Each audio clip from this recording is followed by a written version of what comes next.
Hola, hoy vamos a ver cómo añadir un texto breve o número de emergencia a la pantalla de bloqueo en Motorola Moto G77.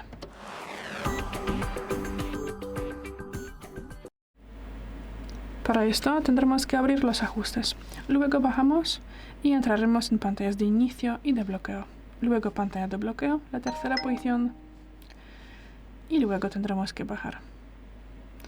Buscamos texto en pantalla de bloqueo. Bueno, y aquí podemos entrar el texto y también un número. Luego pulsamos guardar, ya podemos salir y vamos a comprobarlo. Bueno, y aquí veremos nuestra firma. Gracias por el vídeo, déjanos un like y suscríbenos. Hasta luego.